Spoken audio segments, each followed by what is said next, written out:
नमस्ते बहन जी। नमस्कार। बहुत बढ़िया बहन जी।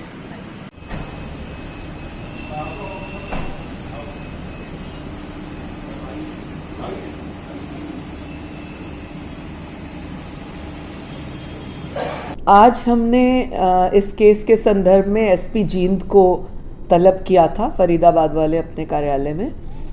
वो पहुँचे और उनसे गहराई से कई विषयों पर बातचीत हुई। प्रश्न पहला सबसे हमारा ये था कि आपके ऊपर पिन पॉइंट क्यों हुआ, कोई ऐसी खास बात जो महिला अधिकारियों के साथ, कर्मचारियों के साथ आपकी रही हो, या किसी विषय पर अनबन हो, या कोई ऐसा पॉइंट। इन सब बातों को बताते हुए उन्होंने क्लियर किया कि पर्टिकुलर एक भी इस नाम की महिला से वो पर्सनली ना मिले हैं, ना उनकी फ़ोन में कभी नंबर है। इवन उनकी एसएचओ डीएसपी से भी कोई ऐसी रेगुलर बात नहीं रहती इन विषयों पर। परंतु ये लेटर किसने लिखा, ये क्या हुआ, ये कल शाम को थोड़ा सा जो निकला है कि कोई यूट्यूबर है जिसने 1.5 मिनट के अंदर 2 मेल्स जो है इस तरह की हैं, और उन 2 मेल्स में करने के बाद उन्होंने उस मेल आईडी को हटा दिया। तो ये एक बहुत सोचने का विषय है कि ये कौन इस तरह से पुलिस के खिलाफ, पुलिस को इस्तेमाल करने की कार्रवाई कर रहा है।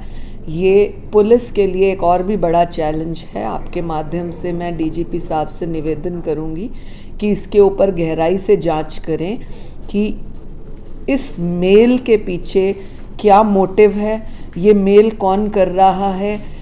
जो उसमें है rani.com करके मेल, वो चेक किया जाए कौन से ज़िले से, कहाँ से, किस एरिया से हुआ, उस व्यक्ति को भी तुरंत प्रभाव से पकड़ा जाए ताकि मामला और क्लियर हो सके कि वो महिलाएं कौन हैं जिनके उसने नाम दिए। क्योंकि ताज्जुब की बात ये है कि एक लेटर में 5-7 महिलाओं के नाम हैं और दूसरी लेटर 1.5 मिनट के अंदर है जिसमें किसी भी महिला का नाम नहीं है, जिसमें ये लिखा है कि वो एसपी अब पैर पड़ रहा है, माफ़ी मांग रहा है और अपनी गलती एक्सेप्ट कर रहा है and blah blah whatever. So the police should take a fair inquiry on this particular subject also, because this is very important. Who is that person who is mailing from a fake mail ID and closing the mail ID? Why he is doing this? वो किसके anti है, SP के anti है, महिला अधिकारियों के anti है, क्या मामला है?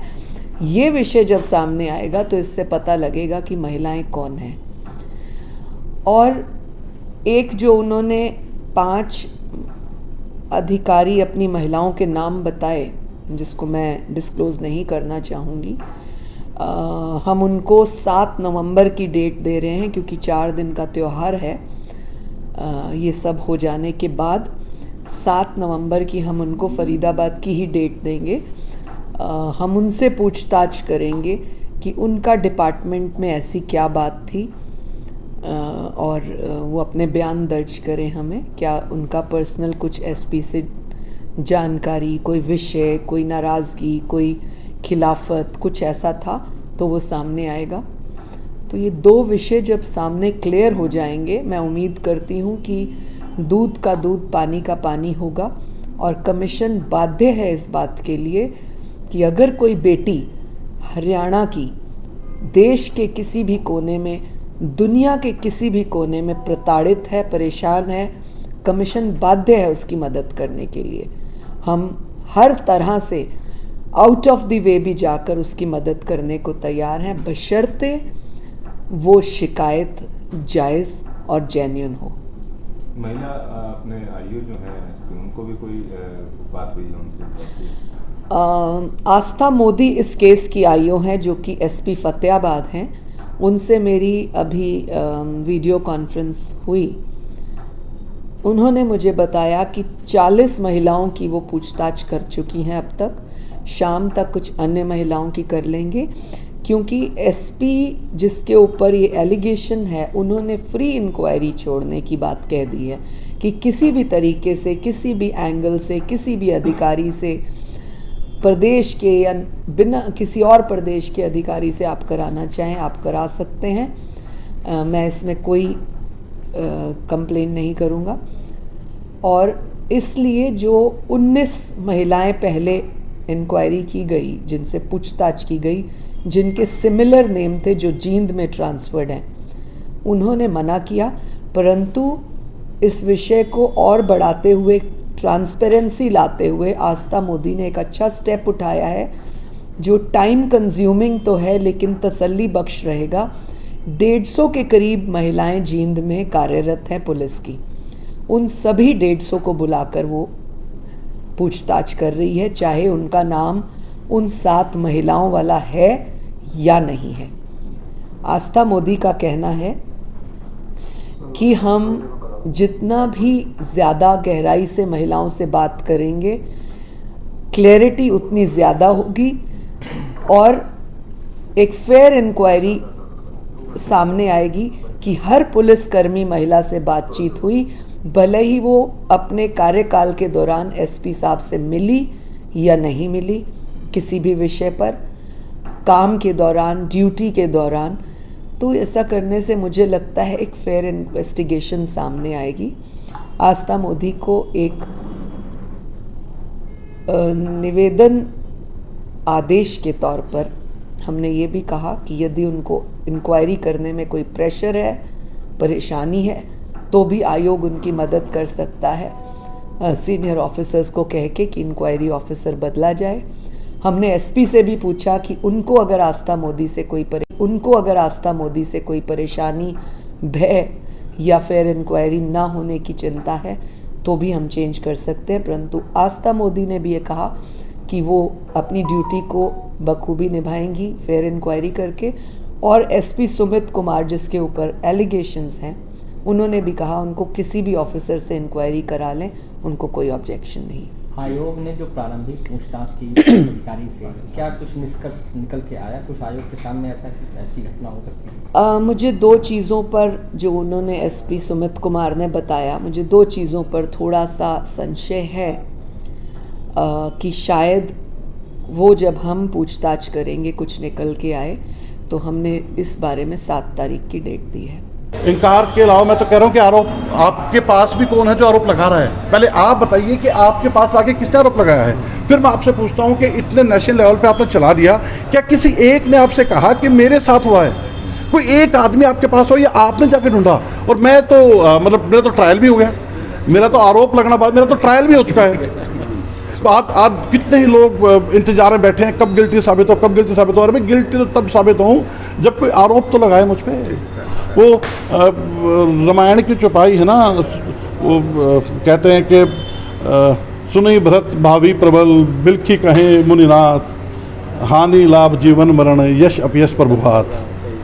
देखिए, मैं 2 बातें बहुत स्पष्ट करना चाहूँगा कि जिस तरह के ये घिनौने आरोप लगाए गए हैं, इनमें ना तो कहीं दूर दूर तक कोई सच्चाई है। ये एक बहुत बड़ी साजिश है और ये साजिश अब खुली स्टार्ट भी होगी और काफ़ी हद तक साजिश करता सामने भी आ गए। मैंने माननीय कमीशन के सामने अपने सारे पक्ष रख दिए हैं और उनको यहाँ तक कहा है कि पहले तो अभी तक कोई कंप्लेनेंट नहीं था। फिर उसके बाद ये हुआ कि एक चिट्ठी जो कि वायरल हुई 25 तारीख को, और जिस ईमेल से वायरल हुई वो ईमेल केवल 1.5 मिनट के लिए बनी और डिलीट होगी। उसमें पहली चिट्ठी वायरल होती है बगैर सिग्नेचर्स के और दूसरी चिट्ठी पे 7 महिला कर्मचारियों के सिग्नेचर्स हैं। तो क्या 1.5 मिनट के अंदर 7 महिला कर्मचारी भी वहाँ पे पहुँच गई? तीसरा, जिस व्यक्ति ने वायरल की वो सारे अपनी प्रिकॉशन यूज़ कर रहा है कि उसका डिजिटल फुटप्रिंट्स ना मिलें।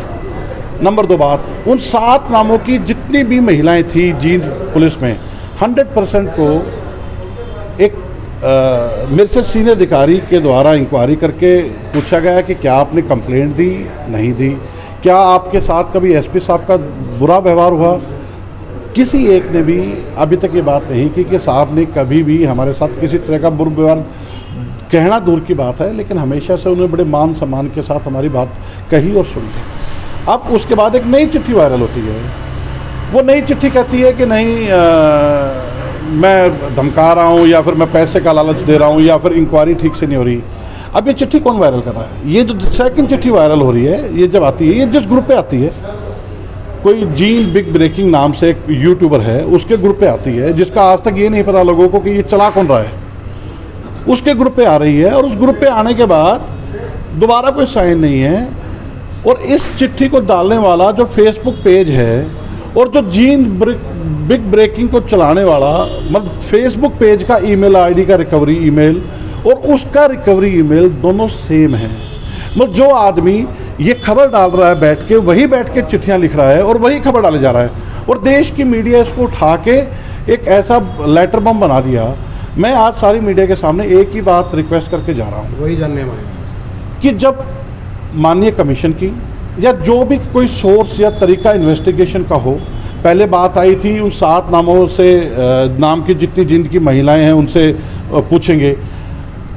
अब बात आ रही है कि जितनी जींद जिले की महिला हैं, मैंने कहा बिल्कुल 100% पूछो। मैं तो एक स्टेप आगे जा रहा हूँ, 20 साल के करियर में जहाँ जा रहा हूँ वहाँ पूछो।